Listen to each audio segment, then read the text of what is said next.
Ezekiel 10-ാം അധ്യായം. കർത്താവിൻ്റെ മഹത്വം ദേവാലയം വിടുന്നു.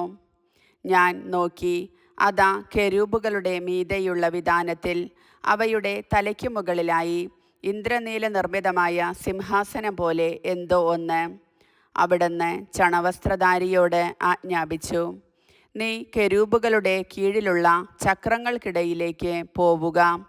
കെരൂബുകളുടെ ഇടയിൽ നിന്ന് നിന്റെ കൈ നിറയെ ജ്വലിക്കുന്ന തീക്കനൽ എടുത്ത് നഗരത്തിനുമീതെ വിതറുക. ഞാൻ നോക്കി നിൽക്കെ അവൻ പോയി. അവൻ ഉള്ളിൽ കടന്നപ്പോൾ കെരൂബുകൾ ആലയത്തിൻ്റെ തെക്കുഭാഗത്ത് നിൽക്കുകയായിരുന്നു. അകത്തളത്തിൽ ഒരു മേഘം നിറഞ്ഞു നിന്നു.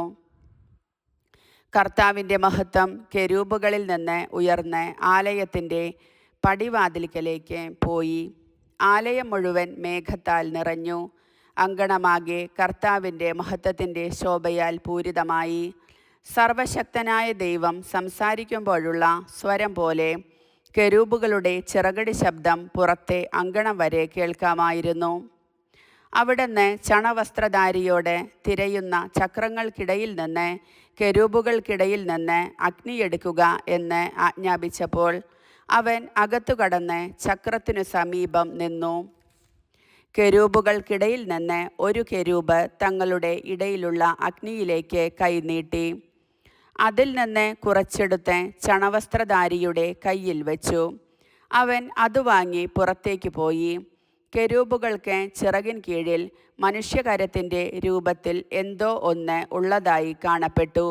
ഞാൻ നോക്കി, അതാ കെരൂബുകളുടെ സമീപത്ത് 4 ചക്രങ്ങൾ, ഓരോ കെരൂബിനും സമീപത്ത് ഓരോ ചക്രം. ചക്രങ്ങൾ വെട്ടിത്തിളങ്ങുന്ന ഗോമേദകം പോലെ. 4നും ഒരേ രൂപമാണുണ്ടായിരുന്നത്.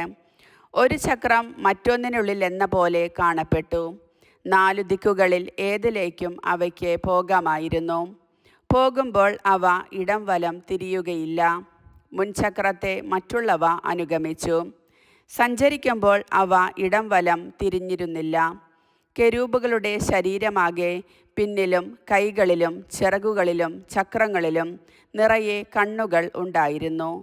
ഞാൻ കേൾക്കെ തന്നെ ചക്രങ്ങൾ ചുഴലിച്ചക്രം എന്ന് പേർ വിളിക്കപ്പെട്ടു. ഓരോന്നിനും 4 മുഖങ്ങളുണ്ടായിരുന്നു.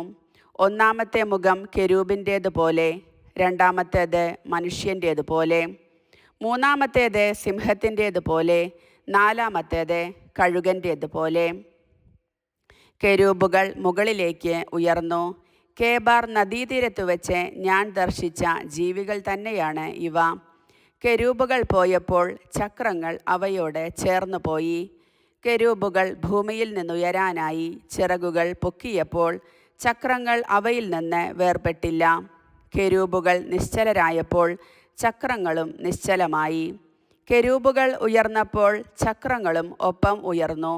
കാരണം ആ ജീവികളുടെ ആത്മാവ് അവയിലുണ്ടായിരുന്നു. കർത്താവിൻ്റെ മഹത്വം ആലയത്തിൻ്റെ പടിവാതിൽക്കൽ നിന്ന് പുറപ്പെട്ട് കെരൂബുകളുടെ മീതെ നിന്നു. ഞാൻ നോക്കി നിൽക്കെ കെരൂബുകൾ ചിറകുകൾ വിടർത്തി ഭൂമിയിൽ നിന്ന് ഉയർന്നു.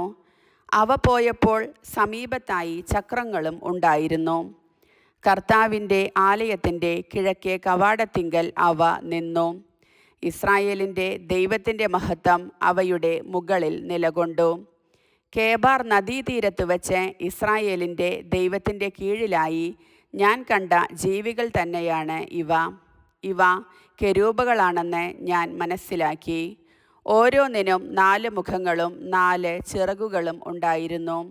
ചിറകുകൾക്കു കീഴിൽ മനുഷ്യകരങ്ങൾക്ക് സദൃശ്യമായ രൂപവും. കേബാർ നദീതീരത്ത് വെച്ച് ഞാൻ കണ്ട ജീവികളുടെ മുഖത്തിൻ്റെ രൂപം തന്നെയായിരുന്നു ഇവയുടെ മുഖത്തിനും.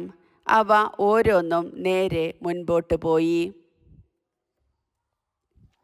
കർത്താവിൻ്റെ വചനം.